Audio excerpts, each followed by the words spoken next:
और ऐसा भी नहीं है कि पूरा सीआरपीसी एक ही बार में इंटरप्रेट हो जाएगा। As and when a point comes before the court it will go in appeal to the supreme court. So ये तो वही वाला हाल हो गया जैसे आपका 2005 का अमेंडमेंट आया था हिंदू सक्सेशन एक्ट में। हिंदू सक्सेशन एक्ट उस समय मैं ही पढ़ाता था एंड 2017 तक मैंने ही पढ़ाया हिंदू सक्सेशन एक्ट, 16 तक, 17 में निधि मैम को दिया है। तो तब तक सुप्रीम कोर्ट के इंटरप्रिटेशंस नहीं आए थे, तो मैं अपना इंटरप्रिटेशन लगा लगा के पढ़ाता था एंड फाइनली सुप्रीम कोर्ट के जो जजमेंट्स आए they have, I should not say upheld my points but they have, that is a wrong word to use, but the point that I used to teach they have been supported by those judgments। ठीक है, तो वो निधि ma'am पढ़ा रही हैं आपको अभी। Anyways, I was comparing, तो बहुत ज़्यादा डिफरेंस नहीं, अब ये कंपैरिजन कर रहा हूँ, आप देख लीजिएगा कि कुछ डिफरेंस आया है कि नहीं। सेक्शन 181 पढ़ रहा हूँ, I am comparing this with 162 CRPC 1973 and this is the CRPC bill 2023। अभी ये एक्ट नहीं बना है, this is CRPC amendment bill. ठीक है। No statement made by any person to a police officer in the course of an investigation of this chapter shall if reduced to writing be signed by the person making it, nor shall any such statement or in record thereof, whether in the police diary or otherwise, or any part of the statement or record be used for any purpose save as a hereinafter provided at any inquiry or trial in respect of any offence under investigation at the time when such statement was made। बताइए, एक word या एक full stop coma का difference है कहीं पे? आप पुराने वाला खोल के देख लीजिए, there is no difference at all। आपको जो एग्जाम में आने वाले एग्जाम पे सवाल पूछा जाएगा ना आने वाले 3-4 साल तक, तो वो आपको पुराने बैराग पे पूछ सकते, लिखेंगे एग्जाम में, क्वेश्चन में लिखा जाएगा 1973 CRPC, तो फिर आपको 1973 CRPC पे जवाब देना है।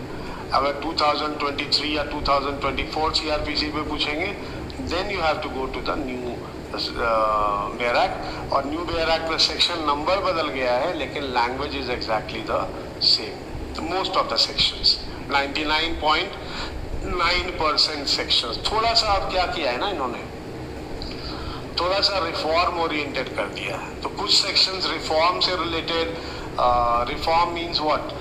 सोशियोलॉजिकल कहते हैं ना, रिफॉर्मिस्ट थियोरी, उस तरह का थोड़ा सा जस्टिस ओरिएंटेड ज्यादा कर दिया है इन्होंने। सो दैट वे अब सुबह वाले क्लास में किसी ने बोला कि सर सेडिशन हटा दिया, तो एक्चुअली सेडिशन हटा दिया इन्होंने, एक्चुअली सेडिशन वाला जो सेक्शन है वो हटा दिया, लेकिन उसके बदले में इन्होंने नया सेक्शन ला दिया। तो सेडिशन वर्ड जो हेडिंग है sedition, that word has been removed but a new section has been incorporated जिसमें लैंग्वेज सेडिशन वाला ही है पूरा, थोड़ा सा लैंग्वेज चेंज कर दिया,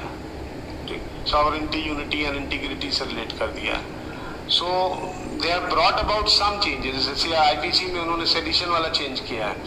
तो they have brought about some changes, कुछ पनिशमेंट में चेंजेस किए हैं, but otherwise substantive sections, murder culpable homicide का लैंग्वेज बिल्कुल सेम है, प्राइवेट डिफेंस आज डिस्कस कर रहा था लैंग्वेज बिल्कुल सेम है, एवरीथिंग इज द सेम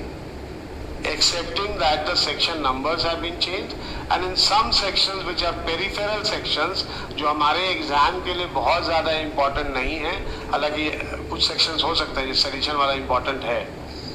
तो कुछ सेक्शंस जैसे FIR इम्पोर्टेंट है, तो कुछ सेक्शंस एग्जाम रिलेटेड हैं, कुछ एग्जाम रिलेटेड नहीं है, उनमें कुछ चेंजेस हुए हैं which as and when we discuss the topic we will be covering, and if we have already covered those sections then I'll make sure that I will be discussing at least to that extent, to the extent of changes once again। ठीक है, थोड़ा सा time ज़्यादा लग जाएगा और क्या होगा, टाइम ज़्यादा भी नहीं लगेगा, उसी में हो जाएगा सब। एनीवेज, अब नेक्स्ट प्रोवाइजो देखिए इसका 181 का proviso, 181 new section, provided that when any witness is called for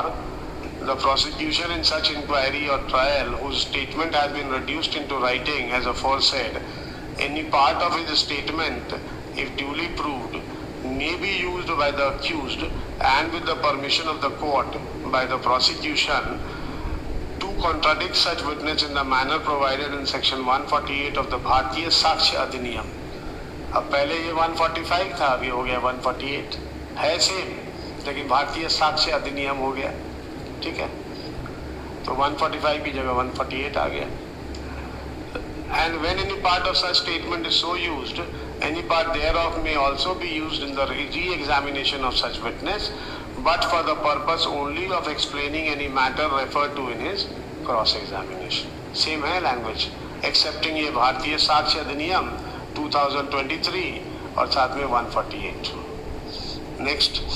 nothing in this section shall be deemed to apply to any statement falling within the provisions of clause 1 of section 26 of the